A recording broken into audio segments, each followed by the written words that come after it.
ਗੁਰਭਜਨ ਸਿੰਘ ਗਿੱਲ ਜੀ, ਬਹੁਤ-ਬਹੁਤ ਸਵਾਗਤ ਤੁਹਾਡਾ ਤੁਹਾਡੇ ਆਪਣੇ ਹੀ ਪ੍ਰੋਗਰਾਮ ਵਕਤਨਾਮਾ ਵਿਦ ਗੁਰਭਜਨ ਸਿੰਘ ਗਿੱਲ ਵਿੱਚ। ਸਤਿ ਸ਼੍ਰੀ ਅਕਾਲ ਪਰਮਿੰਦਰ ਜੀ, ਤੁਹਾਨੂੰ ਵੀ, ਸਾਰੇ ਸਰੋਤਿਆਂ ਨੂੰ ਵੀ, ਦਰਸ਼ਕਾਂ ਨੂੰ ਵੀ, ਔਰ ਸਾਰੇ ਸਹਿਯੋਗੀਆਂ ਨੂੰ ਜਿਨ੍ਹਾਂ ਦੀ ਬਦੌਲਤ ਅਸੀਂ ਅੱਜ ਜੁੜ ਬੈਠੇ ਹਾਂ ਜੀ। ਤੇ ਗੁਰਭਜਨ ਜੀ, ਆਸੇ-ਪਾਸੇ ਦਾ ਮਾਹੌਲ ਨਾ ਡਰਾ ਰਿਹਾ ਹੈ। ਕਰੋਨਾ ਦੇ ਖਤਰਨਾਕ ਹੁੰਦੇ ਹਾਲਾਤ, ਉਧਰ ਪ੍ਰਾਣ ਵਾਯੂ ਪ੍ਰਾਣਾਂ ਨੂੰ ਲੈਣ ਲਈ ਮਜਬੂਰ। ਇਹ ਸਾਰਾ ਮਾਮਲਾ ਜਿਹੜਾ ਹੈ, ਇਹਦੇ ਬਾਰੇ ਕੀ ਆਖੋਗੇ ਤੁਸੀਂ? ਸੱਚ ਤਾਂ ਪੁੱਤਰ ਇਹ ਆ ਕਿ ਜਦੋਂ ਵੀ ਕੋਈ ਉਦਾਸ ਖਬਰ ਆਉਂਦੀ ਹੈ, ਹੁਣ ਤਾਂ ਉਦਾਸ ਖਬਰਾਂ ਆਉਂਦੀਆਂ ਨੇ। ਜੀ। ਅੱਗੇ ਖਬਰ ਆਉਂਦੀ ਸੀ, ਹੁਣ ਖਬਰਾਂ ਆਉਂਦੀਆਂ ਨੇ, ਔਰ ਇੰਨਾ ਪਰਾਗਾ ਆ ਜਾਂਦਾ ਕਈ ਵਾਰੀ ਭੈੜੀਆਂ ਖਬਰਾਂ ਦਾ ਕਿ ਆਪਣੇ ਆਪ ਨੂੰ ਵੀ ਸੁਰੱਖਿਅਤ ਮਹਿਸੂਸ ਨਹੀਂ ਕਰੀਦਾ, ਜਦ ਕਿ ਘਰ ਚੋਂ ਬਾਹਰ ਵੀ ਨਹੀਂ ਜਾਈਦਾ। ਬਾਹਰੋਂ ਆਏ ਬੰਦੇ ਨੂੰ ਵੀ ਫਾਸਲੇ ਤੇ ਰੱਖੀਦਾ, ਇਹਦੇ ਬਾਵਜੂਦ ਵੀ ਇਨਵਾਈਟ ਵੀ ਘੱਟ ਲੋਕਾਂ ਨੂੰ ਕਰੀਦਾ, ਪਰ ਇਹਦੇ ਬਾਵਜੂਦ ਵੀ ਭੈ ਇੱਕ ਵੱਖਰੀ ਕਿਸਮ ਦਾ ਸਾਰੀ ਪਾਉਣ ਦੇ ਵਿੱਚ ਘੁਲ ਗਿਆ ਕਿ ਆਖਰ ਇਹ ਹੋ ਕੀ ਰਿਹਾ ਜੀ। ਇਹ ਹੋ ਕੀ ਰਿਹਾ। ਸਾਰੀ ਰਾਤ ਸੌਂ ਨਹੀਂ ਸਕਿਆ। ਜਦੋਂ ਸੌਣ ਲੱਗਿਆ ਤਾਂ ਇੱਕ ਖਬਰ ਆ ਗਈ ਕਿ ਮੇਰੇ ਤੋਂ 1 ਸਾਲ ਅੱਗੇ ਪੜ੍ਹਦਾ ਨੌਜਵਾਨ ਮੇਰਾ ਦੋਸਤ ਭੁਪਿੰਦਰ ਸਿੰਘ, ਉਹ ਸਾਥ ਛੱਡ ਗਿਆ। ਸਵੇਰੇ ਦਿਨ ਚੜ੍ਹਿਆ ਤਾਂ ਖਬਰ ਆ ਗਈ ਕਿ ਸਾਡਾ ਗੀਤਕਾਰ ਤੇ ਭੰਗੜੇ ਦੀ ਦੁਨੀਆ ਦਾ ਸ਼ਾਹਸਵਾਰ ਗਿੱਲ ਸੁਰਜੀਤ ਚਲਾ ਗਿਆ। ਥੀਏਟਰ ਦੀ ਦੁਨੀਆ ਦਾ ਬਹੁਤ ਵੱਡਾ ਨਾਮ ਲਲਿਤ ਬਹਿਲ ਚਲਾ ਗਿਆ, ਨਵਨਿੰਦਰਾ ਬਹਿਲ ਦਾ ਪਤੀ। ਤੇ ਜਦੋਂ ਮਿੱਤਰ ਦਾਇਰੇ 'ਚ ਲੋਕ ਜਾਂਦੇ ਨੇ ਤਾਂ ਸੱਚ ਜਾਣੇ ਉਦੋਂ ਵੱਧ ਮਨ ਡੋਲਦਾ ਹੈ। ਡਾਕਟਰ ਐਸ ਜੌਹਲ ਸਾਹਿਬ ਦੀ ਨੂੰਹ ਸੀ ਬੀਬਾ ਨਰਿੰਦਰ ਜੌਹਲ, ਜਨਮੇਜਾ ਸਿੰਘ ਜੌਹਲ ਦੀ ਵਾਈਫ, ਉਹ 3 ਦਿਨ ਪਹਿਲਾਂ ਸਾਨੂੰ ਸਦੀਵੀ ਵਿਛੋੜਾ ਦੇ ਗਈ। ਪਰ ਨਾਲ ਦੀ ਨਾਲ ਗੱਲਾਂ ਚਲੋ ਵਾਇਰਸ ਨੇ ਜਾਨਾਂ ਲਈਆਂ, ਗੱਲ ਸਮਝ ਆਉਂਦੀ ਹੈ, ਪਰ ਜਿਹੜੀ ਮਨੁੱਖੀ ਕੁਤਾਹੀ ਕਰਕੇ ਸਾਡੇ ਮਨਾਂ ਦੇ ਉੱਤੇ ਇੱਕ ਸੰਤਾਪ ਤਾਰੀ ਹੈ ਕਿ ਹਸਪਤਾਲਾਂ ਦੇ ਵਿੱਚ, ਪੂਰੇ ਮੁਲਕ ਦੇ ਵਿੱਚ, ਇਕੱਲਾ ਪੰਜਾਬ 'ਚ ਹੀ ਨਹੀਂ, ਦਿੱਲੀ 'ਚ ਖਾਸ ਕਰਕੇ, ਕਿਤੇ ਤਾਂ ਗੈਸ ਲੀਕ ਹੋ ਰਹੀ ਹੈ, ਉਹਦੇ ਨਾਲ ਬੰਦੇ ਮਰ ਰਹੇ ਨੇ, ਕਿਤੇ ਗੈਸ ਦੀ ਕਮੀ ਕਰਕੇ ਮਰ ਰਹੇ ਨੇ, ਕਿਤੇ ਪੂਰੇ ਦਾ ਪੂਰਾ ਟਰੱਕ ਹੀ ਆਕਸੀਜਨ ਗੈਸ ਦਾ ਜਿਹੜਾ ਉਹ ਗਾਇਬ ਹੋ ਰਿਹਾ, ਕਿਤੇ ਪੂਰੀ ਪ੍ਰੋਪਰ ਸਪਲਾਈ ਨਹੀਂ ਮਿਲ ਰਹੀ। ਇੰਝ ਲੱਗਦਾ ਵੀ ਜੰਗਲ 'ਚ ਰਹਿ ਰਹੇ ਆ, ਦੇਸ਼ 'ਚ ਨਹੀਂ ਰਹਿ ਰਹੇ। ਮੈਨੂੰ ਤਾਂ ਲੱਗਦਾ ਕਿ ਉਹ ਇੱਕ ਉਰਦੂ ਦਾ ਸ਼ੇਰ ਹੁੰਦਾ ਸੀ ਕਿਸੇ ਵਕਤ ਕਿ ਮੁੱਦतें गुजरी हैं रंजो गम सहते हुए, ਸ਼ਰਮ ਸੀ ਆਤੀ ਹੈ ਇਸਕੋ ਵਤਨ ਕਹਿਤੇ ਹੋਏ। ਹੁਣ ਤਾਂ ਸ਼ਰਮ ਆਉਂਦੀ ਹੈ ਕਿ ਅਸੀਂ ਕਿਹੜੀ ਗਵਰਨੈਂਸ ਦੇ ਥੱਲੇ ਜੀ ਰਹੇ ਹਾਂ, ਜਿਹਦੇ ਵਿੱਚ ਸਾਹ ਸਵਾਸ ਲੈਣ ਵਾਸਤੇ ਮਰੀਜ਼ਾਂ ਦੇ ਵਾਸਤੇ ਜਿਨ੍ਹਾਂ ਨੂੰ ਆਕਸੀਜਨ ਦੀ ਕਮੀ ਆਉਂਦੀ ਹੈ। ਕੋਵਿਡ ਦੇ ਵਿੱਚ ਤਾਂ ਸਭ ਤੋਂ ਵੱਡੀ ਜਿਹੜੀ ਲੋੜ ਆ ਉਹ ਤਾਂ ਆਕਸੀਜਨ ਦੀ ਹੈ। ਤੇ ਜੇ ਆਕਸੀਜਨ ਵੀ ਅਸੀਂ ਆਪਣੇ ਹਸਪਤਾਲਾਂ ਨੂੰ ਵੀ ਪ੍ਰੋਪਰ ਮੁਹੱਈਆ ਨਹੀਂ ਕਰਾ ਸਕਦੇ ਤੇ ਬੂਹੇ ਆਈ ਜਨਮ ਵਿੰਨੋ ਕੁੜੀ ਦੇ ਕਰਨ ਵਾਲੀ ਗੱਲ ਹੈ ਕਿ ਹੁਣ ਜੀ ਇਹ ਕਹਿ ਦਿੱਤਾ ਵੀ ਹਸਪਤਾਲਾਂ ਨੂੰ ਆਪਣੇ ਆਕਸੀਜਨ ਪਲਾਂਟ ਲਾਉਣੇ ਚਾਹੀਦੇ ਨੇ। ਇਹ ਤੁਹਾਨੂੰ ਪਹਿਲਾਂ ਨਹੀਂ ਸੀ ਚੇਤੇ? ਪਹਿਲਾਂ ਤੁਸੀਂ ਕਿੱਥੇ ਸਿਰਹਾਣੇ ਬਾਂਹ ਦੇ ਕੇ ਸੁੱਤੇ ਸੀ? ਤੁਸੀਂ ਚੋਣਾਂ ਜਿੱਤਣੀਆਂ ਜਾਣਦੇ ਹੋ? ਮਾੜਾ ਮੋਟਾ ਸ਼ੀਸ਼ਾ ਲੈ ਕੇ ਵੇਖੋ ਕਿ ਤੁਸੀਂ ਕੀ ਦੇ ਰਹੇ ਹੋ, ਸੋਸਾਇਟੀ ਨੂੰ ਕੀ ਦੇ ਰਹੇ ਹੋ। ਸਾਰਾ ਮੁਲਕ ਹੀ ਗਹਿਣੇ ਧਰ ਦੇਣਾ। ਤੁਸੀਂ ਤੁਸੀਂ ਤੁਸੀਂ ਤੁਸੀਂ ਕੋਈ ਅਕਲ ਦਾ ਇਲਾਜ ਤਾਂ ਕਰੋ। ਮਾੜਾ ਮੋਟਾ ਸੋਚੋ ਕਿ ਭਾਈ ਬੰਦੇ ਨੂੰ ਬੇਸਿਕ ਕਮਿਊਨਿਟੀਜ਼ ਮਿਲਦੀਆਂ ਕਿ ਨਹੀਂ ਮਿਲਦੀਆਂ ਇਸ ਮੁਲਕ ਦੇ ਵਿੱਚ, ਤੇ ਜੇ ਉਹਦੀਆਂ ਮੁੱਢਲੀਆਂ ਬੁਨਿਆਦੀ ਲੋੜਾਂ ਪੂਰੀਆਂ ਨਹੀਂ ਹੁੰਦੀਆਂ ਤੇ ਉਹ ਤੁਹਾਨੂੰ ਕੀ ਸਮਝੇਗਾ? ਤੁਸੀਂ ਤਾਂ ਉਹਦੀ ਅਗਿਆਨਤਾ ਦਾ ਫਾਇਦਾ ਲੈ ਕੇ ਬਾਰ-ਬਾਰ ਜਿੱਤ ਕੇ ਕੁਰਸੀ ਤੇ ਆਸੀਨ ਹੋ ਜਾਂਦੇ ਹੋ, ਪਰ ਉਹਦੇ ਬਦਲੇ 'ਚ ਮਾੜਾ ਮੋਟਾ ਤਾਂ ਸ਼ਰਮ ਨੂੰ ਹੱਥ ਮਾਰੋ ਕਿ ਆਖਰ ਸਾਡੀ ਰਿਸ਼ੀਆਂ ਮੁਨੀਆਂ ਦੀ ਧਰਤੀ ਕਹਿ ਦਿੰਦੇ ਆ, ਪਰ ਰਿਸ਼ੀਆਂ ਮੁਨੀਆਂ ਵਾਲਾ ਬਿਹੇਵੀਅਰ ਤੇ ਲਿਆਓ। ਅੱਜ ਸਾਡੇ ਸਾਹਮਣੇ ਦੁੱਖ ਦੀ ਸਭ ਤੋਂ ਵੱਡੀ ਜਿਹੜੀ ਗੱਲ ਉਹ ਇਹ ਆ ਕਿ ਆਕਸੀਜਨ ਦੀ ਕਮੀ ਆਉਣ ਤੇ ਕਿਤੇ ਤਾਂ ਅਸੀਂ ਆਕਸੀਜਨ ਟ੍ਰੇਨ ਚਲਾ ਰਹੇ ਹਾਂ, ਕਿਤੇ ਅਸੀਂ ਜਰਮਨੀ ਤੋਂ ਮੰਗਾ ਰਹੇ ਹਾਂ ਜਹਾਜ਼ ਭੇਜ ਕੇ। ਭਲਿਓ ਲੋਕੋ, ਜਿਹੜਾ ਕੰਮ ਆਸਾਨੀ ਨਾਲ ਤੁਸੀਂ ਮੁਲਕ 'ਚ ਕਰ ਸਕਦੇ ਸੀ ਉਹਦੀ ਯੋਜਨਾਕਾਰੀ ਕਰਨ ਲੱਗਿਆ ਤੁਹਾਨੂੰ ਕੀ ਸੱਪ ਸੁੰਘ ਗਿਆ ਬਈ? ਵਿੱਚ ਚਰਚਾ ਵੀ ਹੈ ਕਿ ਆਪਣੇ ਮੁਲਕ ਨੇ ਗੈਸ ਬਾਹਰਲੇ ਮੁਲਕਾਂ ਨੂੰ ਵੇਚੀ ਵੀ ਹੈ। ਬਿਲਕੁਲ ਚਰਚਾ ਹੈ। ਇਹਦਾ ਮਤਲਬ ਤਾਂ ਇਹ ਹੋ ਗਿਆ ਕਿ ਤੁਸੀਂ ਥੋੜੇ ਨਾਲ ਲੁਟਾਈ ਤੁਰੇ ਜਾ ਰਹੇ ਹੋ ਤੇ ਉਂਗਲਾਂ ਦਾ ਇਕੱਠਾ ਕਰ ਰਹੇ ਹੋ। ਇਸ ਮੁਲਕ ਨੂੰ ਇਹਨਾਂ ਬੁੱਧੂ ਤੇ ਨਾ ਬਣਾਓ ਕਿ ਇਸ ਮੁਲਕ ਦੇ ਵਿੱਚ ਲੋਕਾਂ ਨੂੰ ਗਵਰਨੈਂਸ ਦੇਣ ਵਾਲੇ ਲੋਕਾਂ ਨੂੰ ਇੰਨਾ ਜ਼ਿਆਦਾ ਨਫ਼ਰਤ ਉਹਨਾਂ ਵੱਲ ਹੀ ਹੋ ਜਾਵੇ ਕਿ ਲੋਕੀ ਆਪਣੇ ਆਪ ਨੂੰ ਡਿਟੈਚ ਕਰ ਲੈਣ ਆਪਣੇ ਸਾਰੇ ਨਿਜ਼ਾਮ ਤੋਂ।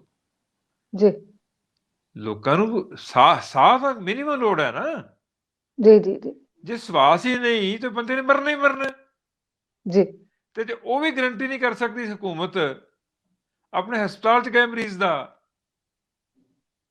ਤੇ ਕਰਨਾ ਕੀ ਹੈ? ਜੀ। ਰਗੜ ਕੇ ਫੋੜੇ ਤੇ ਲਾਉਣਾ ਤੁਹਾਨੂੰ ਅਸੀਂ।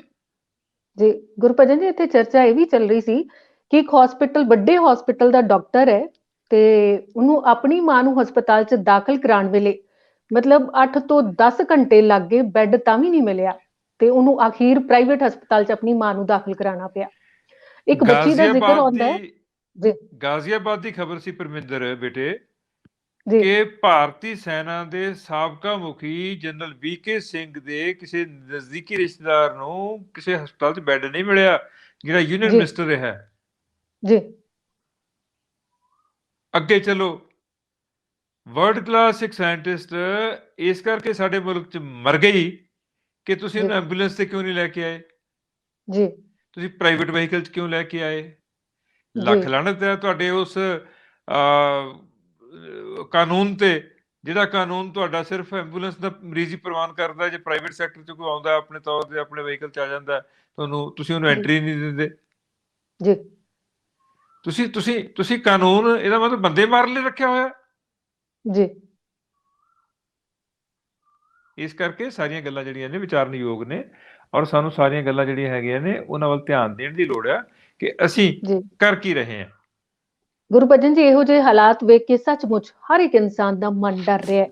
ਉਹ ਸੋਚਦਾ ਹੈ ਕਿ ਕਈ ਲੋਕ ਤਾਂ ਇਹੀ ਸੋਚ ਰਹੇ ਹੈ ਕਿ ਬਿਮਾਰ ਹੋ ਗਏ ਤਾਂ ਚੁੱਪ ਕਰਕੇ ਘਰ ਹੀ ਬਹਿ ਜਾਈਏ, ਘਰ ਹੀ ਮਰ ਜਾਈਏ ਤੇ ਚੰਗਾ ਹਸਪਤਾਲਾਂ 'ਚ ਰੁਲਣ ਨਾਲੋਂ। ਇਹੋ ਜਿਹੇ ਹਾਲਾਤ ਸਾਹਮਣੇ ਆ ਰਹੇ ਨੇ ਤੇ ਮੈਨੂੰ ਲੱਗਦਾ ਕਿ ਇਹ ਸਾਰਾ ਦੋ ਤਿੰਨ ਕਾਰਨ ਨੇ ਪਰਮਿੰਦਰ ਜੀ ਉਹਦੇ, ਬਹੁਤ ਸਮਝਣ ਵਾਲੇ। ਪਹਿਲੀ ਗੱਲ ਤੇ ਇਹ ਆ ਕਿ ਹਸਪਤਾਲ ਦੀ ਜਿਹੜੀ ਇਸ ਵਕਤ ਇਲਾਜ ਵਿਧੀ ਹੈ ਉਹ ਇੰਨੀ ਭਾਰੀ ਭਰਕਮ ਬਜਟ ਵਾਲੀ ਹੋ ਗਈ, ਇੰਨੀ ਮਹਿੰਗੀ ਹੋ ਗਈ ਹੈ ਕਿ ਆਮ ਆਦਮੀ ਉੱਜੜਨਾ ਵੀ ਨਹੀਂ ਚਾਹੁੰਦਾ। ਜੀ। ਦੂਸਰੀ ਗੱਲ ਇਹ ਆ ਕਿ ਜਿਹੜੀਆਂ ਕੁਝ ਓੜ ਪੋੜ ਘਰ 'ਚ ਕਰਦਾ, ਉਹਦੇ ਨਾਲ ਬਹੁਤ ਸਾਰੇ ਲੋਕਾਂ ਦੀਆਂ ਜਾਨਾਂ ਬਚ ਰਹੀਆਂ ਨੇ। ਜੀ। ਮਤਲਬ ਹੁਣ ਸਾਡਾ ਮਸਲਾ ਇਹ ਬਣ ਗਿਆ ਕਿ ਸਾਡੀ ਜਿਹੜੀ ਐਲੋਪੈਥਿਕ ਇਲਾਜ ਵਿਧੀ ਹੈ, ਉਹ ਸਾਡੀ ਟ੍ਰੈਡੀਸ਼ਨਲ ਜਿਹੜੀ ਹਿਕਮਤ ਤੇ ਸਾਡੀ ਵੈਦਗੀ ਹੈ, ਉਹਦੇ ਨਾਲ ਉਹਦੀ ਸਾਂਝ ਕੋਈ ਨਹੀਂ ਰਹਿ ਗਈ, ਜਿਹਦੇ ਕਰਕੇ ਬਹੁਤ ਸਾਰੇ ਲੋਕ ਜਿਹੜੇ ਆਪਣੇ ਦੇਸੀ ਕਾੜਿਆਂ ਨਾਲ ਠੀਕ ਹੋ ਰਹੇ ਨੇ, ਉਹਨਾਂ ਲੋਕਾਂ ਵਾਸਤੇ ਮੁਸੀਬਤ ਇਹ ਬਣ ਗਈ ਹੈ ਕਿ ਜੇ ਉਹ ਹਸਪਤਾਲ 'ਚ ਜਾਂਦੇ ਨੇ ਤਾਂ ਹਸਪਤਾਲ ਦੇ ਵਿੱਚ ਉਹਨਾਂ ਐਲੋਪੈਥਿਕ ਸਿਸਟਮ ਮਿਲਦਾ ਮੈਡੀਸਨ ਦਾ, ਔਰ ਘੱਟੋ ਘੱਟ ਇਸ ਵਕਤ ਕਹਿੰਦੇ ਨੇ 20-30 ਹਜ਼ਾਰ ਰੁਪਏ ਇੱਕ ਦਿਨ ਦਾ ਖਰਚਾ ਆ ਰਿਹਾ ਇੱਕ ਮਰੀਜ਼ ਦਾ। ਜੇ ਇਹ ਗੱਲ ਸੱਚ ਹੈ ਤਾਂ ਉਹ ਡਰੇ ਹੋਏ ਲੋਕ ਕੀ ਕਰਨਗੇ? ਕੁਦਰਤੀ ਗੱਲ ਹੈ, ਘਰ ਰਹਿ ਕੇ ਤੇ ਆਪਣੇ ਇਲਾਜ ਆਪਣੇ ਢੰਗ ਨਾਲ ਹੀ ਕਰਨ ਦੀ ਕੋਸ਼ਿਸ਼ ਕਰਨਗੇ। ਬਹੁਤ ਸਾਰੇ ਲੋਕਾਂ ਦੇ ਕੇਸਿਸ ਵਿਗੜ ਵੀ ਜਾਂਦੇ ਨੇ, ਪਰ ਸਵਾਲ ਇਹ ਪੈਦਾ ਹੁੰਦਾ ਕਿ ਜਿੰਨਾ ਡੈਥ ਰੇਟ ਇਸ ਵੇਲੇ ਹਸਪਤਾਲਾਂ ਦਾ ਹੋ ਗਿਆ, ਉਹ ਵੀ ਭੈਭੀਤ ਕਰਦਾ। ਜੀ। ਤੇ ਗੁਰਭਜਨ ਜੀ ਗੁਰਭਜਨ ਜੀ, ਤੁਹਾਨੂੰ ਨਹੀਂ ਇੰਜ ਲੱਗਦਾ ਕਿ ਇਹ ਮਹਾਮਾਰੀ ਕਿਸੇ ਦੇ ਹੱਥ ਵੱਸ ਨਹੀਂ ਹੈ ਤੇ ਸਰਕਾਰ ਸਾਰਿਆਂ ਲਈ ਇਲਾਜ ਫ੍ਰੀ ਕਰ ਦੇਵੇ? ਇਹ ਮਹਾਮਾਰੀ ਹੱਥ ਵੱਸ ਨਹੀਂ ਵਾਲੀ ਗੱਲ ਤਾਂ ਨਹੀਂ ਮੈਂ ਮੰਨਦਾ।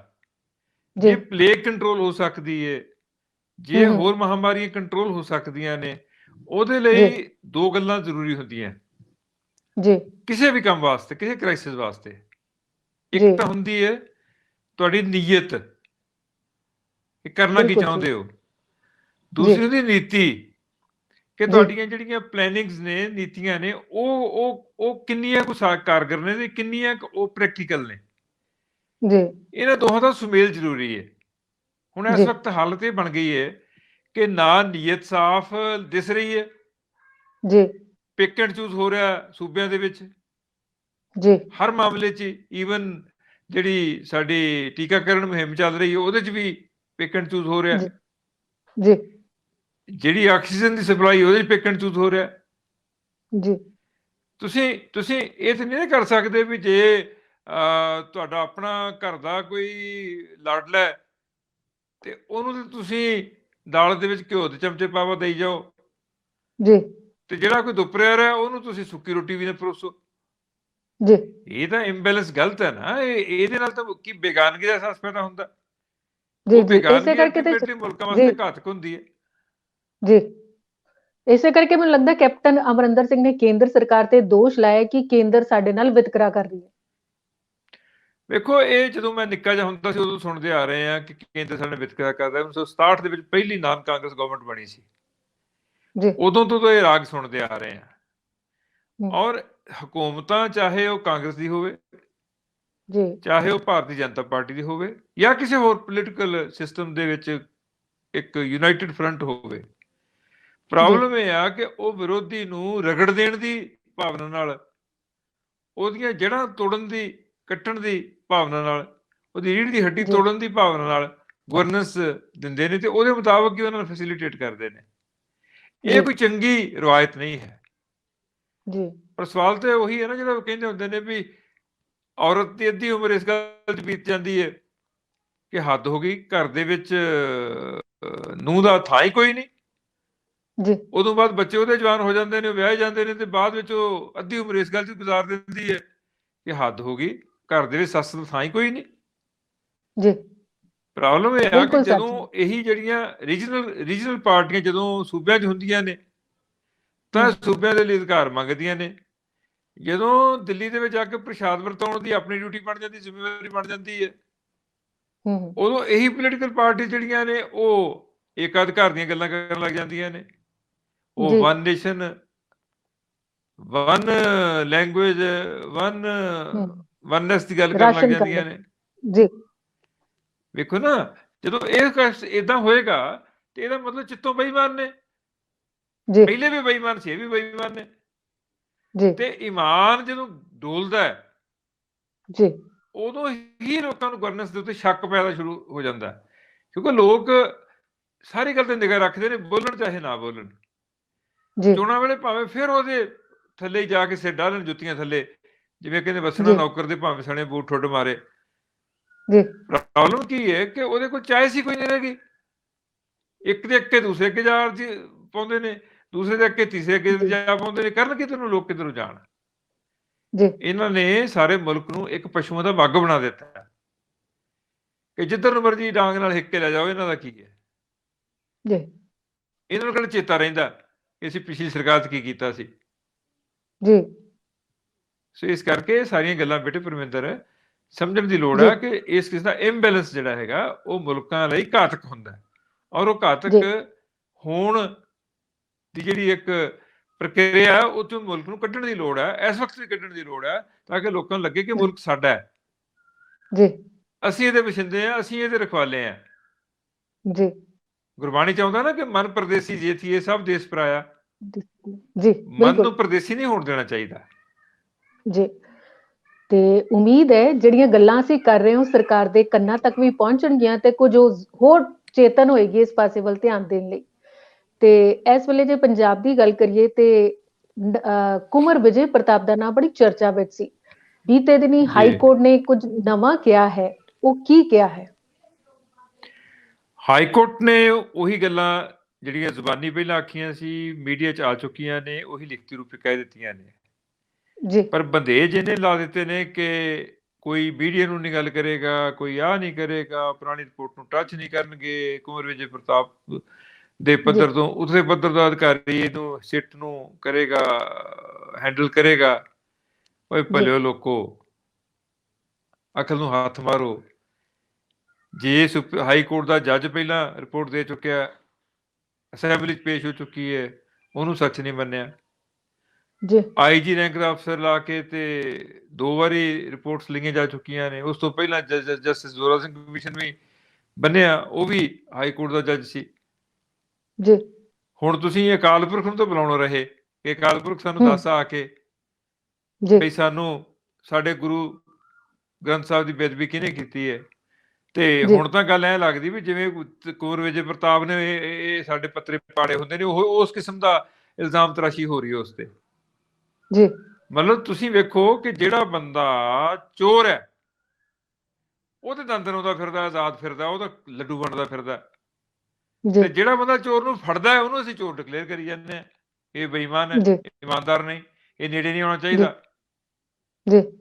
ਜਿਹਨੇ ਰਾਤ ਗੁਜ਼ਾਰੀ ਜਾਗ ਕੇ, ਉਹਨੂੰ ਅਸੀਂ ਧਮਕੀਆਂ ਵੀ ਦੇ ਰਹੇ ਹਾਂ। ਉਹਨੂੰ ਅਸੀਂ ਇੱਕ ਬੇਨਾਮ ਕਿਸਮ ਦਾ ਇਲਜ਼ਾਮ ਤਰਾਸ਼ੀਆਂ ਦਾ ਮਾਹੌਲ ਐਸਾ ਸ਼ੁਰੂ ਕਰ ਦਿੱਤਾ ਕਿ ਉਸ ਬੰਦੇ ਨੂੰ ਕਾਣਾ ਡਿਕਲੇਅਰ ਕਰਤਾ। ਉਹ ਕਹਿੰਦੇ ਹੁੰਦੇ ਨਾ, ਕਹਿੰਦੇ ਕਿਸੇ ਪਿੰਡ ਦੀ ਬਰਾਤ ਗਈ ਤੇ ਬਰਾਤ ਦੇ ਵਿੱਚੋਂ ਇੱਕ ਬੰਦੇ ਨੇ ਸ਼ਰਾਰਤ ਕੀਤੀ, ਕਹਿੰਦਾ ਯਾਰ ਕਾਂ ਦਾ ਮੀਟ ਬੜਾ ਸਵਾਦ ਹੁੰਦਾ ਜੇ ਭੁੰਨ ਕੇ ਖਾਈਏ ਤਾਂ। ਉਹਨੇ ਕਾਂ ਫੜ ਕੇ, ਕਾਂ ਭੁੰਨ ਕੇ ਤੇ ਖਾਣ ਲੱਗ ਗਿਆ ਜੀ। ਉਹ ਬੰਦੇ ਜਿਹੜੇ ਬਾਕੀ ਸੀ ਬਰਾਤੀ, ਜਿਹੜੇ 35 40 50 ਬੰਦੇ ਸੀ, ਉਹ ਕਹਿੰਦੇ ਪਿੰਡ ਜਾ ਕੇ ਤੇਰੇ ਜੁੱਤੀਆਂ ਮਰਵਾਵਾਂਗੇ, ਜਾ ਕੇ ਦੱਸਾਂਗੇ ਵੀ ਸਾਡੇ ਪਿੰਡ ਦੀ ਬਦਨਾਮੀ ਕਰਾਤੀ, ਕਾਂ ਖਾ ਕੇ ਆਇਆ ਜੀ। ਉਹ ਕਹਿੰਦਾ ਵੀ ਤੁਸੀਂ ਤਾਂ ਮੈਨੂੰ ਜੁੱਤੀਆਂ ਮਰਵਾਓਗੇ ਜੇ ਤੁਹਾਡੇ ਤੋਂ ਪਹਿਲਾਂ ਮੈਂ ਪਿੰਡ ਦੇ ਵਿੱਚ ਜਾਣਕਾਰੀ ਜਾ ਕੇ ਦੇ ਨਾ ਦਿੱਤੀ ਕਿ ਸਾਰੇ ਪਿੰਡ ਮੈਂ ਬੜਾ ਰੋਕਿਆ ਇਹਨਾਂ ਨੂੰ, ਇਹ ਹਟੇ ਹੀ ਨਹੀਂ, ਇਹ ਸਾਰਿਆਂ ਨੇ ਕਾਂ ਖਾਧਾ। ਉਹੀ ਗੱਲ ਹੋਈ, ਜਿਹਨੇ ਕਾਂ ਖਾਧਾ ਸੀ ਉਹਨੇ ਆਪਣੇ ਉਸ ਵੇਲੇ ਦੇ ਮੀਡੀਆ ਤੰਤਰ ਮੁਤਾਬਕ ਉਹਨਾਂ ਸਾਰੀ ਬਰਾਤ ਦੀ ਬਦਨਾਮੀ ਕਰ ਦਿੱਤੀ। ਸਾਰੇ ਪਿੰਡ ਦੇ ਵਿੱਚ ਜਿਹੜੀ ਬਦਨਾਮੀ ਹੋਈ ਬਰਾਤ ਦੀ ਹੋਈ, ਤੇ ਜਿਹਨੇ ਕਾਂ ਖਾਧਾ ਸੀ ਉਹ ਦੁੱਧ ਧੋਤਾ ਚਿੱਟਾ ਬਗਲਾ ਬਣ ਕੇ ਤੁਰਿਆ ਫਿਰੇ। ਜਿੰਨਾ ਸਾਡਾ ਕੰਟਰੋਲਡ ਮੀਡੀਆ ਜਿਵੇਂ ਇਸ ਵਕਤ ਜੋ ਬਕ ਕਰਦਾ ਹੈ, ਮਾਫ ਕਰਨਾ, ਉਸ ਹਿਸਾਬ ਨਾਲ ਸੱਚ ਕਿਨਾਰੇ ਰਹਿ ਗਿਆ। ਬੜੀ ਗੱਲ ਹੈ, ਲੜਨ ਖਹਿ ਮਰਦੇ ਬਾਹਮਣ ਬੁਲਾਣੇ ਵਾਲੀ ਗੱਲ ਹੈ ਕਿ ਸੱਚ ਤਾਂ ਪਾਸੇ ਰਹਿ ਗਿਆ ਤੇ ਬਾਹਮਣ ਦੇ ਬੁਲਾਣੇ ਆਪਸ ਖਹਿ ਕੇ ਮਰੀ ਜਾ ਰਹੇ ਨੇ। ਜਿਨ੍ਹਾਂ ਦੇ ਇਸ਼ਟ ਦੀ ਬਦਨਾਮੀ ਹੋਈ, ਬਦਨਾਮੀ ਦੇ ਨਾਲ ਬੇਅਦਬੀ ਹੋਈ, ਜਿਨ੍ਹਾਂ ਦੇ ਪੁੱਤਰ ਗੋਲੀਆਂ ਨਾਲ ਵਿੰਨੇ ਗਏ, ਉਹਨਾਂ ਦੀ ਪੀੜ ਨੂੰ ਕੌਣ ਜਾਂਚੇਗਾ?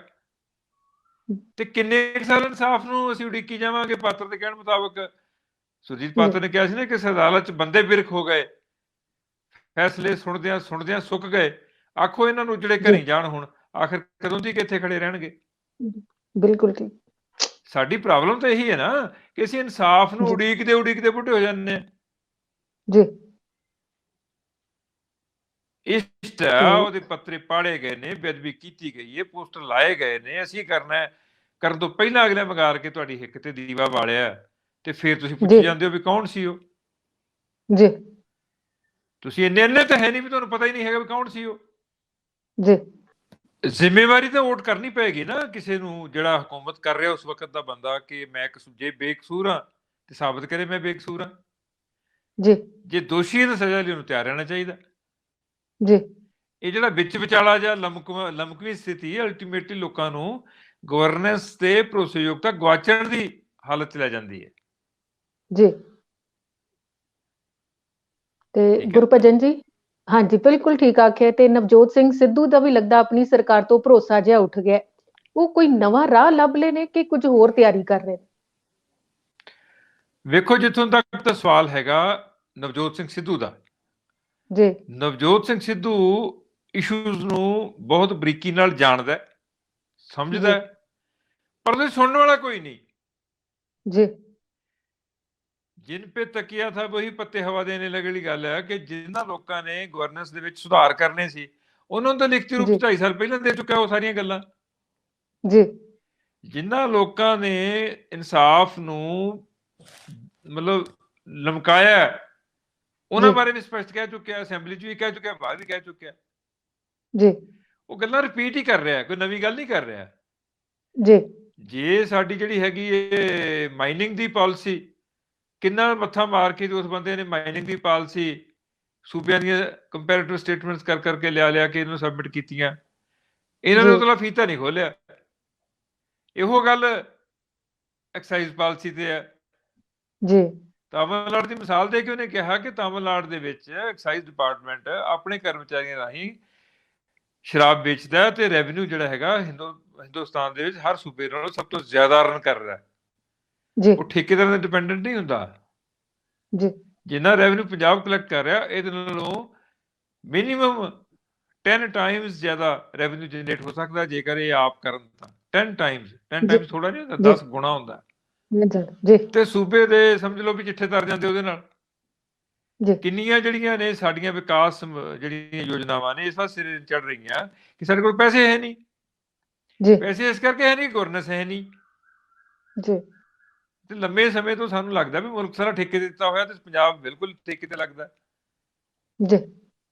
ਜਿਹੜੀ ਸ਼ਹਿਨਸ਼ਾਹੀ, ਜਿਹੜੇ ਫੈਲਸੂਫੀਆਂ ਨੇ, ਪੈਨਸ਼ਨਾਂ ਦੇ ਭਾਰੀ ਭਰਕਮ ਖਰਚੇ ਨੇ, ਕਰਮਚਾਰੀਆਂ ਦੀਆਂ ਫੌਜਾਂ ਧਾੜਾਂ ਉੱਥੇ ਭਰਤੀ ਕਰੀ ਤੁਰੀ ਜਾਣੀਆਂ ਜਿਹੜੀਆਂ ਮਤਲਬ ਬੇਲੋੜੀਆਂ ਨੇ, ਕਮਿਸ਼ਨ ਤੇ ਕਮਿਸ਼ਨ ਬਿਠਾਏ ਤੁਰੇ ਜਾ ਰਹੇ ਨੇ ਜੀ।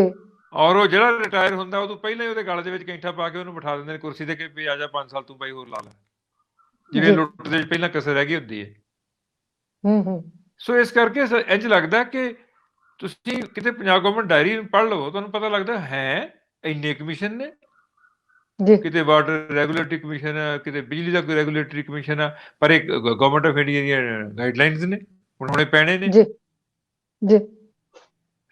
ਪਿਛਲੀ ਸਰਕਾਰ ਵੇਲੇ ਅਕਾਲੀ ਸਰਕਾਰ ਦਾ ਦੂਸਰਾ ਭਾਗ ਸੀ ਜਿਹੜਾ, ਉਹਦੇ 'ਚ ਇਹਨਾਂ ਨੇ ਜਿਹੜਾ ਐਸਐਸ ਬੋਰਡ ਬਣਾਇਆ, ਉਹਦੇ ਵਿੱਚ ਮੈਂਬਰ ਵੀ ਨਾਮਜ਼ਦ ਕਰ ਦਿੱਤੇ, ਚੇਅਰਮੈਨ ਵੀ ਲਾਤਾ, ਤਨਖਾਹਾਂ ਵੀ ਦੇਤੀਆਂ, ਦਫ਼ਤਰ ਵੀ ਬਣਾ ਲਏ, ਕਾਰਾਂ ਵੀ ਦੇ ਦਿੱਤੀਆਂ ਚੇਅਰਮੈਨ ਸਾਹਿਬ ਨੂੰ, ਤੇ ਰਿਕਰੂਟਮੈਂਟ ਕਿੰਨੀ ਕੀਤੀ? ਮੇਰਾ ਖਿਆਲ ਹੈ ਨੈਗਲੀਜੀਬਲ ਹੈ, ਬਿਲਕੁਲ ਨਿਗੂਣੀ ਰਿਕਰੂਟਮੈਂਟ ਹੈ। ਤੇ ਜੇ ਰਿਕਰੂਟਮੈਂਟ ਨਹੀਂ ਕਰਨੀ ਤੇ ਫਿਰ ਭਾਈ ਇਹਨਾਂ ਭਾਰੀ ਭਰਕਮ ਖਰਚੇ ਕਰਨ ਦੀ ਕੀ ਲੋੜ ਹੈ? ਤੁਸੀਂ ਡਿਪਾਰਟਮੈਂਟ ਸਿਲੈਕਸ਼ਨ ਕਮੇਟੀਆਂ ਬਣਾਓ, ਉਹਨਾਂ ਰਾਹੀਂ ਭਰਤੀ ਕਰ ਲਓ ਕਿਸੇ ਯੂਨੀਵਰਸਿਟੀ ਤੋਂ। ਜਿਵੇਂ ਪੰਜਾਬ ਗਵਰਨਮੈਂਟ ਦੇ ਪਿਛਲੀ ਅਕਾਲੀ ਗਵਰਨਮੈਂਟ ਸੀ ਜਿਹੜੀ, ਪਿਛਲੀ ਤੋਂ ਪਿਛਲੀ ਜਿਹੜੀ ਸੀ 12 ਜਿਹੜੀ ਖਤਮ ਹੋਈ ਸੀ, ਉਹਨਾਂ ਨੇ ਕਿੰਨੀ ਰਿਕਰੂਟਮੈਂਟ ਜਿਹੜੀ ਹੈਗੀ ਯੂਨੀਵਰਸਿਟੀਆਂ ਵੱਖ-ਵੱਖ ਨੂੰ, ਕੋਈ ਪੰਜਾਬ ਐਗਰੀਕਲਚਰ ਯੂਨੀਵਰਸਿਟੀ ਨੂੰ, ਕੋਈ ਪੰਜਾਬੀ ਯੂਨੀਵਰਸਿਟੀ ਨੂੰ, ਕੋਈ ਪੰਜਾਬ ਯੂਨੀਵਰਸਿਟੀ ਨੂੰ ਸੌਂਪ ਕੇ ਕਿ ਟੈਸਟਿੰਗ ਤੁਸੀਂ ਕਰਦੇ ਹੋ ਸਾਨੂੰ, ਉਹ ਤੋਂ ਬਾਅਦ ਇੰਟਰਵਿਊ ਵਾਸਤੇ ਪੈਨਲ ਵੀ ਨਾਨ ਗਵਰਨਮੈਂਟ ਬੰਦਿਆਂ ਦਾ ਬਣਾ ਕੇ ਉਹਨਾਂ ਸਿਲੈਕਸ਼ਨਾਂ ਕਰ ਲਈਆਂ, ਔਰ ਕਿਸੇ ਨੇ ਉੱਤੇ ਉਂਗਲ ਨਹੀਂ ਚੁੱਕੀ। ਸੋ ਖਰਚੇ ਜੇ ਬਚਾਉਣੇ ਹੋਣ, ਗਵਰਨੈਂਸ ਦੇ ਜੇ ਸੁਧਾਰ ਕਰਨੇ ਹੋਣ, ਤਾਂ ਸਾਨੂੰ ਕਿਸੇ ਏਜੰਸੀ ਦੀ ਲੋੜ ਨਹੀਂ। ਏਜੰਸੀ ਨੇ ਤੇ ਪ੍ਰਮੋਦ ਕੁਮਾਰ ਨੇ ਕਿਹਾ ਹੀ ਸੀ ਇਹਨਾਂ ਨੂੰ ਖਰਚੇ ਕਿਵੇਂ ਘਟਾਉਣੇ ਨੇ, ਸਮਝ ਗਏ ਨਾ? ਹੁਣ ਹੋ ਕੀ ਗਿਆ, ਉਧਰੋਂ ਕ੍ਰਾਈਸਿਸ ਸਿਰ ਤੇ ਆ ਚੜ੍ਹਦਾ, ਉਸ ਵੇਲੇ ਰਿਕਰੂਟਮੈਂਟ ਕਰਨ ਬਹਿ ਜਾਂਦੇ ਆ।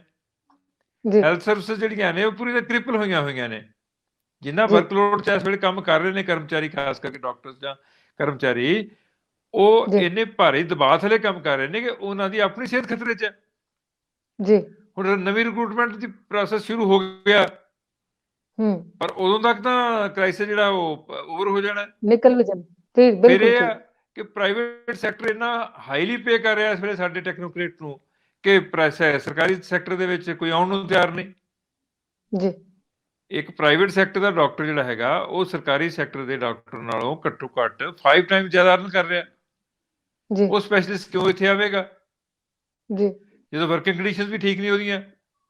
ਸੋ ਇਹ ਕੁਝ ਮਸਲੇ ਨੇ ਜਿਹੜੇ ਬੇਸਿਕ ਸਰਕਾਰਾਂ ਨੇ ਨਜਿੱਠਣੇ ਹੁੰਦੇ ਆ, ਇਹ ਬੰਦਿਆਂ ਦੇ ਨਜਿੱਠਣ ਵਾਲੀ ਗੱਲ ਨਹੀਂ। ਆਮ ਸਾਡੇ ਵਰਗੇ ਤਾਂ ਇੱਥੇ ਐਕਸਰਸਾਈਜ਼ ਕਰ ਜਾਵਾਂਗੇ, ਆਪਾਂ ਆਪਸ 'ਚ ਗੱਲਾਂ ਕਰੀ ਤੁਰੇ ਜਾਂਦੇ ਆ, ਤੇ ਨਾ ਕਿਸੇ ਨੇ ਸਾਡੀ ਗੱਲ ਤੇ ਅਸਰ ਕਰਨਾ, ਨਾ ਕਿਸੇ ਨੇ ਗੱਲ ਗੌਲ ਕੇ ਸੁਣਨੀ ਹੈ, ਨਾ ਕਿਸੇ ਨੇ ਇਸ ਗੱਲ ਨੂੰ ਸੋਚਣਾ ਕਿ ਲੋਕ ਹੀ ਪ੍ਰਮੁੱਖ ਹੁੰਦੇ ਨੇ। ਜੇ ਲੋਕ ਕ੍ਰਸ਼ ਹੋ ਗਏ ਤਾਂ ਲੋਕਾਂ ਨੂੰ ਦੁਬਾਰਾ ਵਿਸ਼ਵਾਸ ਬਣਾਉਣ ਵਾਸਤੇ ਗਵਰਨੈਂਸ ਦੇ ਉੱਤੇ ਵਕਤ ਲੱਗੇਗਾ। ਵੈਸੇ ਮੀਡੀਆ ਦੀ ਜ਼ਿੰਮੇਵਾਰੀ ਹੈ ਸੱਚ ਨੂੰ ਦਿਖਾਣਾ, ਉਹ ਅਸੀਂ ਦਿਖਾ ਰਹੇ ਹਾਂ। ਸਰਕਾਰ ਕਦੋਂ ਉਸ ਸ਼ੀਸ਼ੇ ਦੇ ਵਿੱਚ ਆਪਣਾ ਚਿਹਰਾ ਦੇਖਦੀ ਹੈ ਤੇ ਉਹ ਬਾਅਦ 'ਚ ਹੀ ਪਤਾ ਲੱਗੇਗਾ। ਤੇ ਇਸ ਵੇਲੇ ਜੇ ਗੱਲ ਕਰੀਏ ਕਰੋਨਾ ਕਾਲ ਦੀ, ਤਾਂ ਕਰੋਨਾ ਕਾਲ ਦੇ ਵਿੱਚ ਦਿੱਲੀ ਕਮੇਟੀ ਦੀਆਂ ਚੋਣਾਂ ਸੀ, ਗੁਰਦੁਆਰਾ ਕਮੇਟੀ ਦੀ, ਜਿਹੜੀ 25 ਅਪ੍ਰੈਲ ਨੂੰ ਹੋਣੀਆਂ ਸਨ, ਤੇ ਉਹ ਮੁਲਤਵੀ ਕਰ ਦਿੱਤੀਆਂ ਗਈਆਂ ਨੇ। ਤੇ ਠੀਕ ਹੀ ਫੈਸਲਾ ਹੈ ਮੇਰੇ ਹਿਸਾਬ ਨਾਲ। ਬਾਕੀ ਤੁਸੀਂ ਦੱਸ ਦਿਓ ਇਸ ਬਾਰੇ ਵਿਸਥਾਰ ਨਾਲ।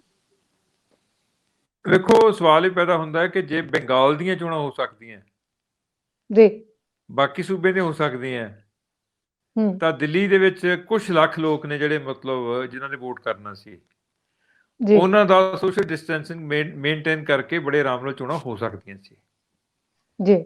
ਪਰ ਇੰਨਾ ਖੌਫਜ਼ਦਾ ਕਰ ਦਿੱਤਾ ਸਾਰੀ ਕੌਮ ਨੂੰ ਕਿ ਜੇ ਚੋਣਾਂ ਹੋ ਗਈਆਂ, ਜੇ ਲੋਕ ਪਹਿਲਾਂ ਬਾਹਰ ਨਿਕਲ ਆਏ ਤੇ ਲੋਕ ਮਰ ਜਾਣੇ। ਇਹ ਜਿਹੜਾ ਖੌਫ ਦਾ ਡੰਡਾ ਵਰਤਿਆ ਜਾ ਰਿਹਾ ਨਾ ਇਸ ਵਕਤ, ਇਹ ਵੱਧ ਖਤਰਨਾਕ ਹੈ, ਵੱਧ ਮਾਰੂ ਹੈ ਇਸ ਵਕਤ। ਇਹੋ ਜਿਹੀਆਂ ਗੱਲਾਂ ਕਰ ਕਰਕੇ ਅਸੀਂ ਲੋਕਾਂ ਨੂੰ ਇੱਕ ਭੈਭੀਤ ਕਰਕੇ ਤੇ ਉਹਨਾਂ ਲੁੱਟਣ ਤੇ ਕੁੱਟਣ ਦਾ ਪ੍ਰਬੰਧ ਕਰਦੇ ਹਾਂ। ਦਿੱਲੀ ਗੁਰਦੁਆਰਾ ਕਮੇਟੀ ਚੋਣਾਂ ਕਿੰਨੇ 'ਚ ਟਾਲੀ ਜਾਣਗੇ? ਇਹਦਾ ਮਤਲਬ ਜਿਹੜਾ ਵਰਕਿੰਗ ਸਿਸਟਮ ਇਸ ਵਕਤ ਜਿਹੜਾ ਚੱਲ ਰਿਹਾ, ਉਹਨੂੰ ਤੁਸੀਂ ਆਕਸੀਜਨ ਦੇ ਦਿੱਤੀ ਕਿ ਤੁਸੀਂ ਆਪਣਾ ਪਿਛਲਾ ਜਿਹੜਾ ਖਾਤਾ ਉਹਨੂੰ ਥੋੜਾ ਠੀਕ ਠਾਕ ਕਰ ਲਓ, ਜਦੋਂ ਕਹੋਗੇ ਚੋਣਾਂ ਦੁਬਾਰਾ ਕਰਾ ਲਾਂਗੇ। ਇਹੀ ਕੰਮ ਇਹਨਾਂ ਨੇ ਪੰਜਾਬ ਯੂਨੀਵਰਸਿਟੀ ਸੈਨੇਟ ਦੀਆਂ ਚੋਣਾਂ ਸੀ, ਕੰਬਾਈਨਡ ਫੈਕਲਟੀ ਦੀ ਚੋਣ ਸੀ, ਫੌਜੀ ਪੋਸਟਰ ਕੀਤੀ ਉਹਨਾਂ ਨੇ। ਇਹ ਜਿਹੜੇ ਨਿਜ਼ਾਮ ਦੇ ਵਿੱਚ ਇਸ ਕਿਸਮ ਦੀਆਂ ਜਿਹੜੀਆਂ ਨਾ ਖੇਡਾਂ ਜੀਆਂ, ਉਹ ਕਈ ਵਾਰੀ ਪਾਵਰ ਸ਼ੇਅਰਿੰਗ ਦੇ ਵਿੱਚ ਉਹ ਮਤਲਬ ਕਾਣ ਰੱਖਣ ਕਰਕੇ ਇਸ ਤਰ੍ਹਾਂ ਦੇ ਫੈਸਲੇ ਲਏ ਜਾਂਦੇ ਨੇ, ਜਿਹੜੇ ਕਿਸੇ ਤਰ੍ਹਾਂ ਨਾਲ ਵੀ ਇਹ ਸੁਭਾਗੇ ਨਹੀਂ ਗਏ ਜਾ ਸਕਦੇ, ਇਹ ਮੰਦਭਾਗੇ ਜੀ। ਤੇ ਗੁਰਭਜਨ ਜੀ, ਗੱਲ ਹੁਣ ਪੰਜਾਬ ਤੋਂ ਨਿਕਲ ਕੇ ਮਹਾਰਾਸ਼ਟਰ ਵੱਲ ਜਾਂਦੇ ਆ। ਪਹਿਲੇ ਤਾਂ ਉੱਥੇ ਕਰੋਨਾ ਦਾ ਬੜਾ ਰੋਗ ਸੀ, ਇਹ ਕਹਿ ਸਕਦੇ ਪ੍ਰਭਾਵ ਨਜ਼ਰ ਆਇਆ ਸੀ, ਬਹੁਤ ਮਤਲਬ ਤਿੱਖੇ ਸੁਰ ਵਿਖਾਏ ਉੱਥੇ ਬਿਮਾਰੀ ਨੇ। ਤੇ ਹੁਣ ਉੱਥੋਂ ਦੀ ਜਿਹੜੀ ਸਿਆਸਤ ਹੈ ਨਾ, ਉਹ ਪੁਲਿਸ ਦਾ ਗੱਠਜੋੜ ਆਪਸ ਵਿੱਚ ਜਿਹੜਾ ਪਿੱਛੇ ਜੇ ਕਾਫੀ ਚਰਚਾ ਚ ਰਿਹਾ, ਹੁਣ ਉਸ ਦੌਰਾਨ ਸੀਬੀਆਈ ਨੇ 100 ਕਰੋੜ ਰੁਪਏ ਦੀ ਵਸੂਲੀ ਦੇ ਮਾਮਲੇ 'ਚ ਸਾਬਕਾ ਗ੍ਰਹਿ ਮੰਤਰੀ ਖਿਲਾਫ FIR ਦਰਜ ਕੀਤੀ ਹੈ। ਕੀ ਕਹੋਗੇ ਦੇਖੋ ਇਸ ਬਾਰੇ? ਪੁੱਤਰ, ਕਰੋਨਾ ਵੀ ਵਾਇਰਸ ਆ ਤੇ ਰਿਸ਼ਵਤਖੋਰੀ ਵੀ ਵਾਇਰਸ ਹੈ ਜੀ। ਇੱਥੇ ਕਾਮਨ ਮੈਨ ਭੈਭੀਤ ਕੀਤਾ ਜਾਂਦਾ ਹੈ, ਸੀਬੀਆਈ ਰਾਹੀਂ ਸਿਆਸਤਦਾਨ ਭੈਭੀਤ ਕੀਤਾ ਜਾਂਦਾ ਹੈ ਜੀ। ਇਲਜ਼ਾਮ ਲਾਉਣ ਵਾਲਾ ਕਮਿਸ਼ਨਰ ਕਹਿੰਦਾ ਕਿ ਜਿਹੜਾ ਗ੍ਰਹਿ ਮੰਤਰੀ ਹੈ ਮੈਨੂੰ ਕਹਿੰਦਾ ਸੀ ਹਰ ਮਹੀਨੇ 100 ਕਰੋੜ ਰੁਪਇਆ ਚਾਹੀਦਾ ਮੈਨੂੰ। ਜੀ। ਠੀਕ ਹੈ, ਇਹਦਾ ਮਤਲਬ 100 ਕਰੋੜ ਰੁਪਇਆ ਦੇਣ ਦੀ ਇੱਕ ਰਵਾਇਤ ਹੈਗੀ ਹੈ ਜੀ, ਤਾਂ ਹੀ ਮੰਗਿਆ ਅਗਲੇ ਨੇ। ਜੀ। ਠੀਕ ਹੈ ਨਾ। ਹੁਣ ਜੀ। ਜੇ ਤਾਂ ਸਰਕਾਰ ਹੁੰਦੀ ਭਾਰਤੀ ਜਨਤਾ ਪਾਰਟੀ ਸਹਿਮਤੀ ਵਾਲੀ, ਜੀ, ਫਿਰ ਤਾਂ ਰਗੜਾ ਵੱਜਣਾ ਸੀ ਜਿਹਨੇ ਇਲਜ਼ਾਮ ਲਾਇਆ ਉਸ ਬੰਦੇ ਦਾ। ਜੀ। ਹੁਣ ਕਿਉਂਕਿ ਸ਼ਿਵ ਸੈਨਾ ਦੀ ਸਰਕਾਰ ਹੈ, ਸ਼ਰਦ ਪਵਾਰ ਦੀ ਸਹਿਮਤੀ ਵਾਲੀ, ਹੁਣ ਰਗੜਾ ਵੱਜਣਾ ਹੈ ਗ੍ਰਹਿ ਮੰਤਰੀ ਦਾ। ਜੀ। ਸਵਾਲ ਤੇ ਪੈਦਾ ਹੁੰਦਾ ਹੈ ਕਿ ਈਮਾਨ ਕਿੱਧਰ ਗਿਆ, ਜੀ। ਪ੍ਰੂਵਿੰਗ ਕਿੱਧਰ ਗਈ। ਸੈਂਟਰਲ ਏਜੰਸੀ ਨੂੰ ਕਿਉਂ ਇੰਟਰਵੀਨ ਕਰਨਾ ਪਿਆ? ਕਿਉਂਕਿ ਉਹਦਾ ਕੰਟਰੋਲ ਜਿਹੜਾ ਹੈਗਾ, ਜਿਹੜਾ ਰਿਮੋਟ ਕੰਟਰੋਲ ਹੈ, ਉਹ ਅਮਿਤ ਸ਼ਾਹ ਜੀ ਦੇ ਹੱਥ 'ਚ ਹੈ। ਜੀ। ਇਸ ਕਰਕੇ ਜਿਹੜਾ ਇੱਕ ਵਾਗਾਂ ਖਿੱਚਣ ਦੀ ਜਿਹੜੀ ਇੱਕ ਪ੍ਰਵਿਰਤੀ ਹੈ ਨਾ, ਕਿ ਇਸ ਇੰਸਟੀਟਿਊਸ਼ਨ ਨੂੰ ਵਰਤ ਲਓ, ਜਿਹੜਾ ਇੰਸਟੀਟਿਊਸ਼ਨ ਡਰਾ ਸਕੇ, ਧਮਕਾ ਸਕੇ, ਇਹ ਉਸ ਕਿਸਮ ਦੀ ਖੇਡ ਹੈ। ਕੱਲ ਨੂੰ ਫਰਜ਼ ਕੀਤਾ ਸ਼ਿਵ ਸੈਨਾ ਦਾ ਗੱਠਜੋੜ ਹੋ ਜਾਂਦਾ, ਫਿਰ ਦੁਬਾਰਾ ਭਾਰਤੀ ਜਨਤਾ ਪਾਰਟੀ ਕਿਸੇ ਸਟੇਜ ਤੇ ਮੰਨ ਲਓ ਤੇ ਤੁਹਾਨੂੰ ਪਤਾ ਵੀ ਨਹੀਂ ਲੱਗਣਾ ਕਿਹੜੇ ਵੇਲੇ ਇਹ ਕੇਸ ਵਿਡਰਾ ਵੀ ਹੋ ਜਾਣੇ ਆ, ਪ੍ਰੂਵਿੰਗ ਜਿਹੜੀ ਵਾਪਸ ਵੀ ਹੋ ਜਾਣੀ ਹੈ। ਸੋ ਇਹ ਜਿਹੜਾ ਸਾਰਾ ਵਰਤਾਰਾ ਹੈ, ਇਹ ਵੀ ਲੋਕਾਂ ਦੀ ਭਰੋਸੇਯੋਗਤਾ ਗੁਆਚਣ ਦਾ ਹੀ ਇੱਕ ਆਧਾਰ ਹੈ ਕਿ ਕਮਿਸ਼ਨਰ ਸਾਹਿਬ ਨੇ ਇਲਜ਼ਾਮ ਲਾਇਆ, ਉਦੋਂ ਬਾਅਦ ਵਿੱਚ ਗ੍ਰਹਿ ਮੰਤਰੀ ਨੇ ਅਸਤੀਫਾ ਦੇ ਦਿੱਤਾ, ਉਦੋਂ ਬਾਅਦ ਵਿੱਚ ਗਵਰਨਮੈਂਟ ਨੇ ਇਨਕੁਆਇਰੀ ਮਾਰ ਕਰ ਦਿੱਤੀ, ਕੇਸ ਰਜਿਸਟਰ ਹੋਣਾ ਸ਼ੁਰੂ ਹੋ ਗਿਆ। ਚੱਲ ਮੇਰੇ ਭਾਈ, ਸਤਿ ਸ੍ਰੀ ਅਕਾਲ, ਸਤਿ ਸ੍ਰੀ ਅਕਾਲ। ਕੁੱਲ ਮਿਲਾ ਕੇ ਹੁਣ ਵੇਖੀ ਜਾਓ, ਉੱਠਦਾ ਬੁੱਲ ਕਦੋਂ ਡਿੱਗਦਾ, ਰਿਪੋਰਟ ਕਦੋਂ ਆਉਂਦੀ ਹੈ, ਇਨਵੈਸਟੀਗੇਸ਼ਨ 'ਚ ਕੀ ਹੁੰਦਾ ਜੀ। ਇਹ ਆਪਣੇ ਆਪ ਦੇ ਵਿੱਚ ਇੱਕ ਵੱਖਰੀ ਕਿਸਮ ਦੀ ਐਕਸਰਸਾਈਜ਼ ਹੈ ਜਿਹੜੀ ਹਕੂਮਤਾਂ ਕਰਨ ਦੀ ਆਦਤ ਲੰਮੇ ਸਮੇਂ ਤੋਂ ਪਾਈ ਬੈਠੀ ਹੈ। ਜੀ ਗੁਰਭਜਨ ਜੀ, ਮੁੱਦੇ ਤਾਂ ਹੋਰ ਵੀ ਨੇ ਜਿਹੜੇ ਆਪਾਂ ਇਸ ਪ੍ਰੋਗਰਾਮ 'ਚ ਵਿਚਾਰ ਸਕਦੇ ਹਾਂ, ਪਰ ਇਸ ਵੇਲੇ ਜਿਹੜਾ ਸਮਾਂ ਹੈ ਨਾ, ਉਹ ਮਿਸ਼ਨ 2022 ਦੀ ਗੱਲ ਕਰਨ ਦਾ ਹੈ। ਤੇ ਮਿਸ਼ਨ 2022 ਕੀ ਕਹੋਗੇ ਇਸ ਬਾਰੇ ਅੱਜ ਦੇ ਪ੍ਰੋਗਰਾਮ 'ਚ?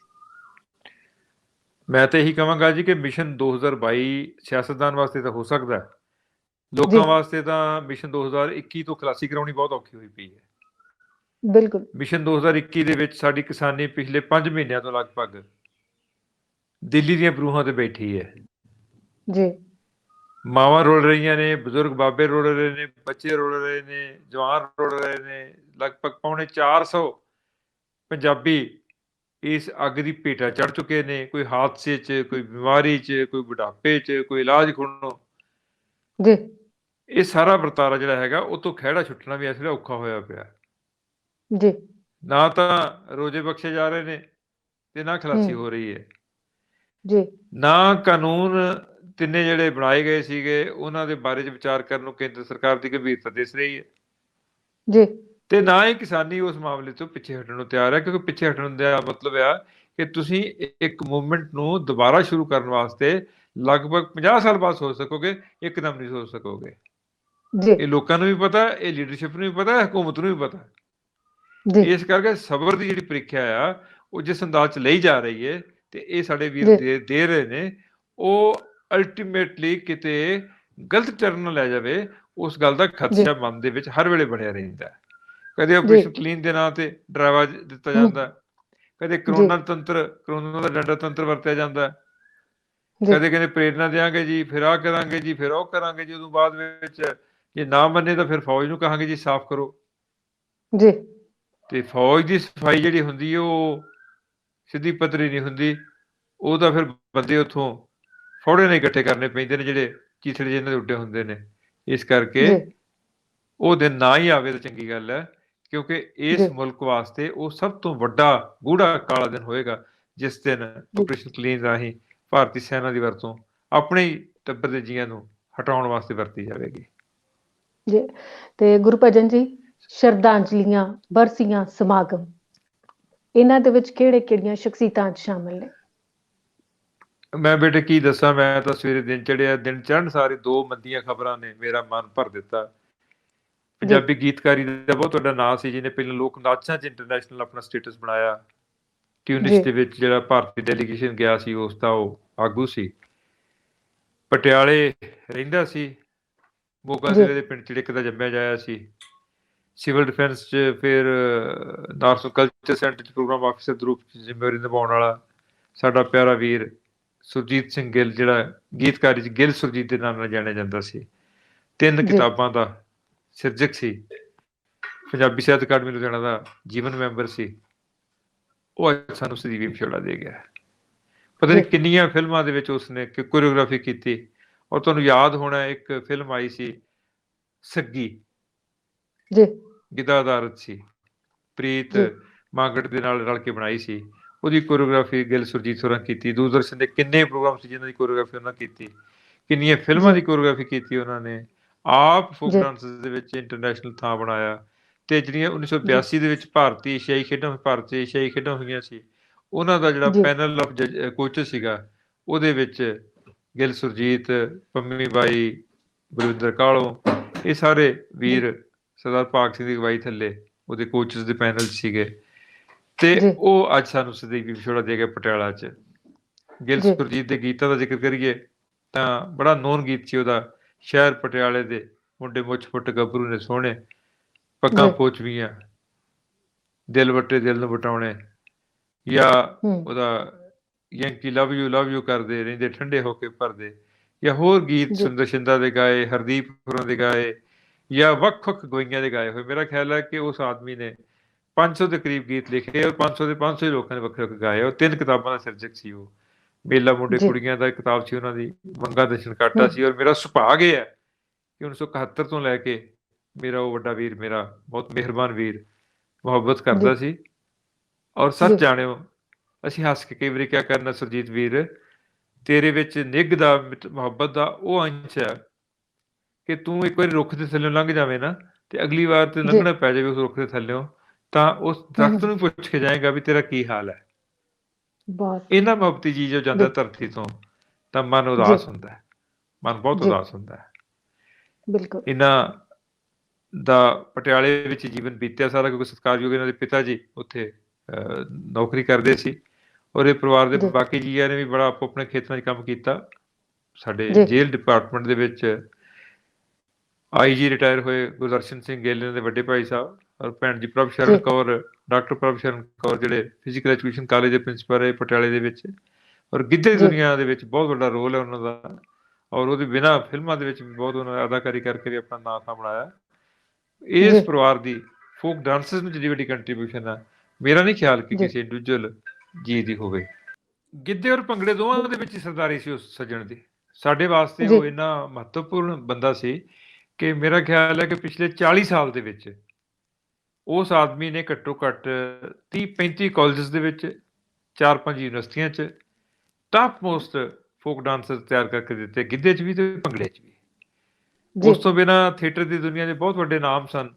ਫਿਲਮ ਦੇ ਵਿੱਚ ਵੀ ਬੜਾ ਕੰਮ ਕੀਤਾ ਉਹਨਾਂ ਨੇ। ਲਲਿਤ ਬਹਿਲ, ਜਿਹੜੇ ਡਾਕਟਰ ਨਰਿੰਦਰਾ ਬਹਿਲ ਦੇ ਹਸਬੈਂਡ ਸੀਗੇ, ਪਤੀ ਸੀ, ਪੰਜਾਬੀ ਯੂਨੀਵਰਸਿਟੀ ਪਟਿਆਲਾ 'ਚ ਥੀਏਟਰ ਡਿਪਾਰਟਮੈਂਟ ਦੇ ਹੈੱਡ ਰਹੇ ਨੇ ਉਹ। ਔਰ ਲਲਿਤ ਬਹਿਲ ਹੋਰਾਂ ਦੀ ਵੀ ਰਾਤ ਪਤਾ ਲੱਗਿਆ ਕਿ ਦਿੱਲੀ ਦੇ ਵਿੱਚ ਕਰੋਨਾ ਨਾਲ ਮੌਤ ਹੋ ਗਈ ਹੈ। ਇਹ ਸਾਰੇ ਦੋਸਤ ਜਿਹੜੇ ਜਾਂਦੇ ਨੇ ਜਦੋਂ, ਤੇ ਜਿੱਡਾ ਵੱਡਾ ਖੱਪਾ ਛੱਡ ਜਾਂਦੇ ਨੇ ਪਿੱਛੇ, ਉਹ ਭਰਨਾ ਬੜਾ ਮੁਹਾਲ ਹੈ, ਉਹ ਏਡਾ ਸੌਖਾ ਨਹੀਂ ਹੁੰਦਾ। ਸੋ ਮੈਂ ਉਹਨਾਂ ਦੀ ਯਾਦ ਵਿੱਚ, ਦੋਵਾਂ ਵੀਰਾਂ ਦੀ ਯਾਦ ਸਿਰ ਝੁਕਾਉਣਾ। ਨਿੱਜੀ ਤੌਰ ਦੇ ਉੱਤੇ ਮੇਰੇ ਬਹੁਤ ਨੇੜਲੇ ਮਿੱਤਰ ਭੁਪਿੰਦਰ ਸਿੰਘ ਥਿੰਦ, ਉਹ ਵੀ ਬੀਤੀ ਰਾਤ ਲੁਧਿਆਣਾ ਦੇ ਦਇਆਨੰਦ ਹਸਪਤਾਲ ਦੇ ਵਿੱਚ ਸਾਨੂੰ ਸਦੀਵੀ ਵਿਛੋੜਾ ਦੇ ਗਏ ਨੇ। ਮੇਰੇ ਸੀਨੀਅਰ ਹੁੰਦੇ ਸੀ ਖਾਲਸਾ ਕਾਲਜ ਦੇ ਵਿੱਚ। ਔਰ ਇਸ ਵਾਸਤੇ ਨਹੀਂ ਕਿ ਉਹ ਮੇਰੇ ਸੀਨੀਅਰ ਸੀ ਤੇ ਮੇਰੇ ਮਿੱਤਰ ਸੀ, ਇਸ ਕਰਕੇ ਕਿ ਉਹ ਪੰਜਾਬ ਖੇਤੀਬਾੜੀ ਯੂਨੀਵਰਸਿਟੀ ਦੇ ਟੀਚਰਸ ਦੇ, ਵਿਦਿਆਰਥੀਆਂ ਦੇ ਔਰ ਕਰਮਚਾਰੀਆਂ ਦੇ ਸਾਂਝੇ ਬੁੱਕਲ ਵਰਗੇ ਸੱਜਣ ਸਨ।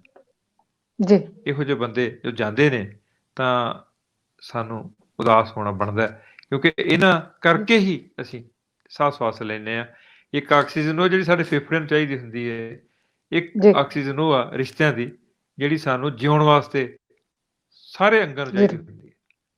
ਜੀ ਬਿਲਕੁਲ ਠੀਕ। ਤੇ ਗੁਰਭਜਨ ਜੀ, ਗੱਲ ਕਰੀਏ ਹੁਣ ਮਿੱਠੀ ਯਾਦ ਦੀ। ਖੱਟੀ ਮਿੱਠੀ ਯਾਦ ਹੈ ਜਾਂ ਮਿੱਠੀ ਯਾਦ, ਕਿਸ ਬਾਰੇ ਹੈ ਤੁਸੀਂ ਦੱਸੋ। ਯਾਦਾਂ ਚੋਂ ਮੈਨੂੰ ਯਾਦ ਆਉਂਦੀ ਹੈ ਜਦੋਂ ਮੈਂ ਲੁਧਿਆਣੇ ਪੜ੍ਹਨ ਆਇਆ ਤੇ ਮੈਨੂੰ ਕਿਸੇ ਨੇ ਆਖਿਆ ਕਿ ਕਿਲ੍ਹਾ ਵਾਲੇਪੁਰ ਦੀਆਂ ਖੇਡਾਂ ਇੱਥੇ ਬਹੁਤ ਵੱਡੀਆਂ ਹੁੰਦੀਆਂ। ਜੀ। ਮੈਂ ਇੱਕ ਮਿੱਤਰ ਨੂੰ ਕਿਹਾ, ਮੈਂ ਕਿਹਾ ਮੈਨੂੰ ਦੱਸ ਦੇ ਕਿਲ੍ਹਾ ਵਾਲੇਪੁਰ ਕਿਹੜੇ ਪਾਸੇ ਹੈ। ਅਸੀਂ ਬੱਸ ਤੇ ਚੜ੍ਹ ਕੇ ਡੇਲੋਂ ਚਲੇ ਗਏ, ਡੇਲੋਂ ਤੋਂ ਅਸੀਂ ਕਿਲ੍ਹਾ ਵਾਲੇਪੁਰ ਚਲੇ ਗਏ, ਖੇਡ ਮੈਦਾਨ 'ਚ ਪਹੁੰਚ ਗਏ। ਖੇਡ ਮੈਦਾਨ ਦੇ ਵਿੱਚ ਇਹ ਹਾਲਤ ਸੀ ਕਿ ਤਿਲ ਸੁੱਟਣ ਨੂੰ ਥਾਂ ਨਹੀਂ ਸੀ, ਇੰਨੇ ਕੁ ਦਰਸ਼ਕ ਤੇ ਸਰੋਤੇ ਉੱਥੇ ਹਾਜ਼ਰ ਸਨ। ਤੇ ਉਸ ਸਾਲ ਭਾਰਤ ਦੇ ਰਾਸ਼ਟਰਪਤੀ ਵੀ ਗਿਰੀ ਹੋਰਾਂ ਨੇ ਉੱਥੇ ਇਨਾਮ ਵੰਡ ਕਰਨ ਵਾਸਤੇ ਆਉਣਾ ਸੀ। ਹੋਇਆ ਇਹ ਕਿ ਸਵੇਰ ਤੋਂ ਉਡੀਕਾਂ ਨੇ ਕਿ ਵੀ ਗਿਰੀ ਸਾਹਿਬ ਆ ਰਹੇ ਨੇ, ਵੀ ਗਿਰੀ ਸਾਹਿਬ ਆ ਰਹੇ ਨੇ, ਵੀ ਗਿਰੀ ਸਾਹਿਬ ਆ ਰਹੇ ਨੇ।